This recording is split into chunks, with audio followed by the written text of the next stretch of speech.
Hi, I'm Phil Keoghan from The Amazing Race, and you are watching the IndieWire. The Amazing Race is one of the most decorated reality shows in Emmy history. What does it mean to you to see your accomplishments continue to be recognized by the Academy? It's incredibly gratifying to be asked back again. You know, it's like you want to be asked to the party. You don't want to miss out on the invitation. It's like when you're at school and somebody in the class is having a party, you want to be invited, right?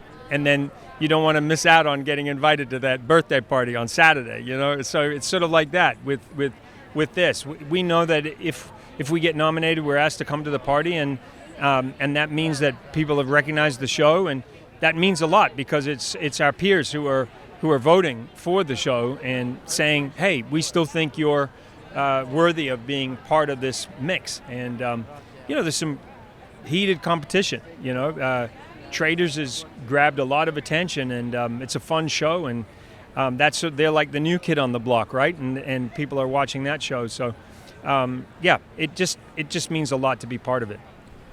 Why do you think The Amazing Race continues to resonate with fans after so many years on the air? I think the scale of what we did in the first place was mega, right? It was huge.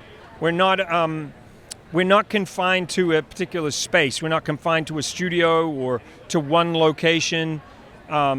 We have the world as our studio, right? So it doesn't get any bigger than that until they come up with the reality show that's, got a studio in space, or maybe a studio on the moon. And by the way, we may end up at the International Space Station if The Amazing Race continues, right? I might have to send teams up there, ready for launch, go into orbit, do a quick thing, pick up a clue, and come back.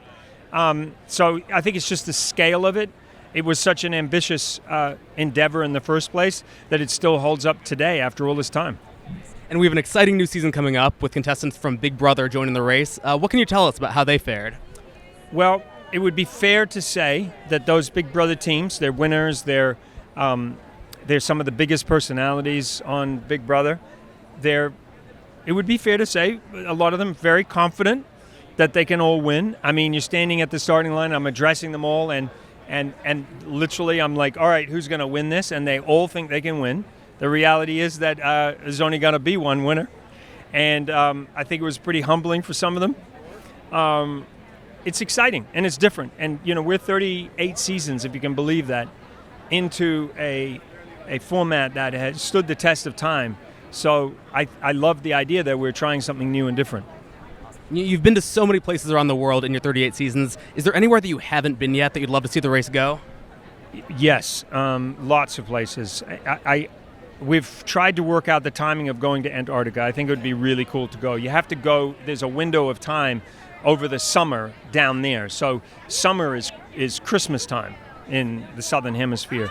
But there's a certain window where you have to get in and out. Otherwise you get stuck there through the winter, and you don't want to get stuck there. So we just haven't managed to time it to go there, but I would really love us to go there, and that would be us covering all the 7 continents.